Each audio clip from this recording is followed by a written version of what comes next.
kasih Pak Ganjar. Pertanyaan ini terkait dengan kinerja Kementerian Pertahanan.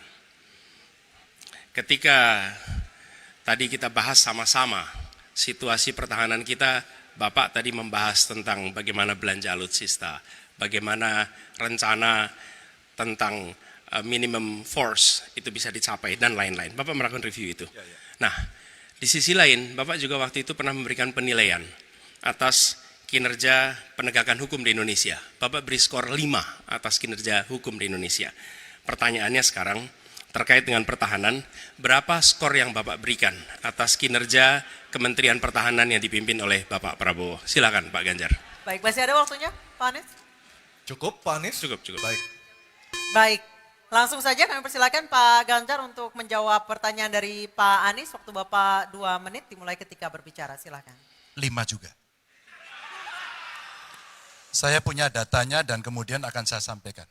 Maka di meja saya sudah saya siapkan data satu persatu.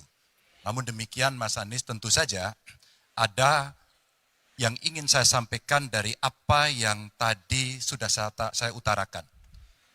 Ketika kemudian kita ingin membangun sistem pertahanan kita, maka dalam perencanaan kita tidak boleh gonta-ganti. Kita mesti ajak, mesti konsisten. Kedua, kita mesti mendengarkan betul-betul dari seluruh matra. Maka seluruh proses perencanaannya harus bottom up. Sehingga saya ketemu dengan seseorang berpangkat cukup tinggi, Pak, kalau Bapak kasih persenjataan kepada saya yang tidak saya butuhkan, sudah saya siapkan museum untuk saya taruh di sana. Situasi seperti ini tentu tidak mengenakan. Tapi ini harus kita buka apapun kondisinya untuk perbaikan bangsa.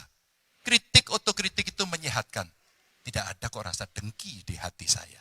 Yang ada adalah bagaimana rasa cinta tanah air ini mesti kita wujudkan. Agar kemudian kita betul-betul bisa menjadi negara kuat di banyak area dan kita berbicara di dunia internasional disegani. Bung Karno telah menyampaikan itu. Daulat politik itu wajib. Berdikari dalam bidang ekonomi mesti dituju.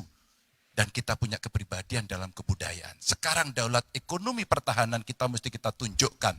Maka ketika banyak perusahaan-perusahaan waktu itu yang sangat strategis dibikin, itu mimpi sejak dari lama pendiri bangsa agar kita menjadi negara kuat.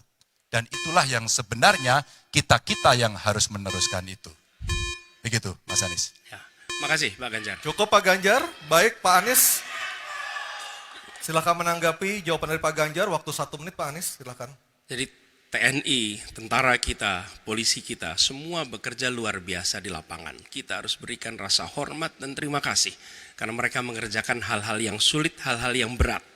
Tapi sisi kebijakan menurut saya lebih parah. Kenapa? Di era Pak SBY, kenaikan gaji terjadi 9 kali. Selama era ini hanya bernaik gaji 3 kali dan akan naik nanti tahun depan. Karena menjelang pemilu mungkin naik gajinya. Tapi di sisi lain, kesejahteraannya tidak dipikirkan dengan serius. Tukin hanya 80%. Lihat Kementerian Keuangan, lihat Kementerian PUPR. Menteri-menterinya mengusahakan peningkatan tukin di mereka. Lalu kita lihat tadi alutsista yang bekas, yang itu resikonya adalah keselamatan dari TNI kita. Mereka bekerja keras menjaga setiap jengkal tanah Republik ini. Tetapi mereka tidak didukung dengan policy. Karena itu menurut saya skornya justru di bawah 5 Mas Ganjar. Kalau 5 itu ketinggian Pak Ganjar. Terima kasih Pak Ganjar. Baik, waktu habis Pak Anies. Pak Ganjar silakan jawab pertanyaan dari Pak Anies. Waktu Bapak 1 menit. Silakan Pak Ganjar.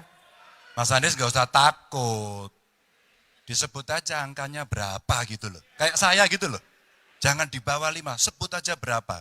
11 Mas, dari 100. Ini sedikit ngajari kendel Mas Anies biar berani.